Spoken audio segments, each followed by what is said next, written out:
Hello, good morning mga kachupax. Dito na naman tayo sa ating spot dito sa dam. Ang pinakapaboritong stop sa araw ng Huwebes. Medyo maganda ang panahon, kaso lang medyo malabo ang tubig guys, mga kachupax. Pero dahil ay namimiss natin ang fishing palagi, susubok tayo, magta-try tayo dito kung may sisibad na isda. Sigurado baka meron nga dahil wala namang buwan kagabi. Try lang natin guys. Hagis tayo sa unang hagis. Uy, ayun guys, so nag-strike. Gulat. Akala ko kung sino sumibad. Yun, thank you Lord. Bigyan tayo ng biyaya sa araw na to. Ewan ko gaano kalaki. Gulat ako, bigla na lang sumibad, bigla na lang nag-strike.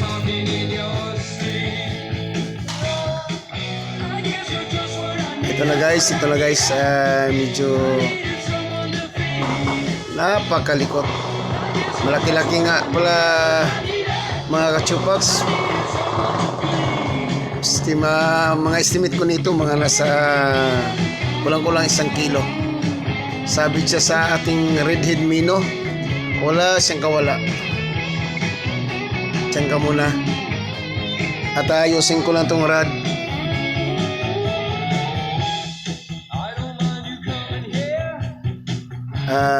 Ito dadali na natin sa gilid guys, baka makakawala pa. Ayun oh, ang ganda oh, sariwang sariwa. Sabit na sabit siya sa pula natin na sinking minnow mga kachupax. Wala siyang kawala.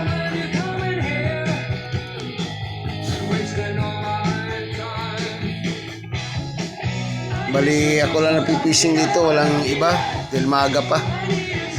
Mga oras nito alay mga alas 7 ng umaga. So bali solo kong pagpipishing ngayon mga kachupax.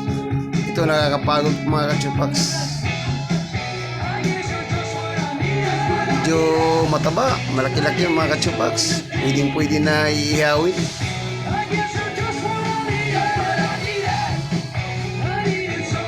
You know, ito na mga kachupax. Ito ay isang ori ng black bass na isda. Sumisibad talaga to, malakas sumibad to kaysa mangrove snapper. Pinakamalaking kuha ko nito mga nasa 2.3, kulang mag 3 kilo.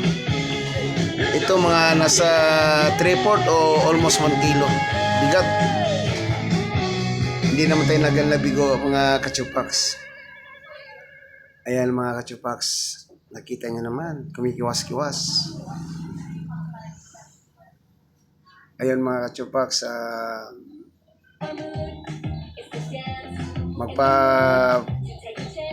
picture muna tayo mga kachupax. Sayang naman, para naman meron naman tayong remembrance sa mga kuha natin araw-araw. Ito lang nagpapasaya sa buhay natin, papatanggal ng stress natin. At minsan pag hindi tayo nakaka-fishing ng isang araw, dalawang araw, parang nanaginip tayo. Parang gustong-gusto nating pumunta kagad kahit gabi pa. Kumakati ang kamay, pero sa awa ng Diyos, binigyan naman tayo na hindi naman tayo binigo niya sa umagang to kahit malabo ang tubig. Ayun na mga kachupax. Diyan ka muna, fishy. Nung isang araw, anong kahapon ito mga kachupax, bigla din ako sinibadan. Bigla na lang. Medyo hindi naman kalakihan. Sakto lang, good size lang. Gamit ko naman isang rod ko na Grandmaster Seashell. Ito mga kachupax. Ngayon ko lang ito nasama sa upload. Ito yung kahapon mga kachupax. sumiba din ng isang black bass. Mga sobrang kalahating kilo nito mga kachupax. Okay na, ayos na. At least may pang ihaw-ihaw na mga kachupax. Nakakatawa mga kachupax pag nasisibaran ka. Parang hindi mo maintindihan ng feelings na mixed emotion pag naglalaban ka sa lakas ng isang isda.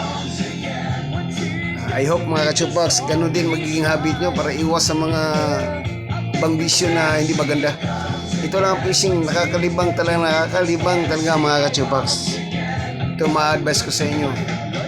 Kung nag-fishing kayo, nawawala ang ibang hindi magandang gawain mga kachupax, sama ng mga hindi magagandang fishing. Pero ito ang fishing mga kachupax, nakakawala ng stress, nakakapagbigay ng saya. Thank you mga kachupax, hanggang sa susunod.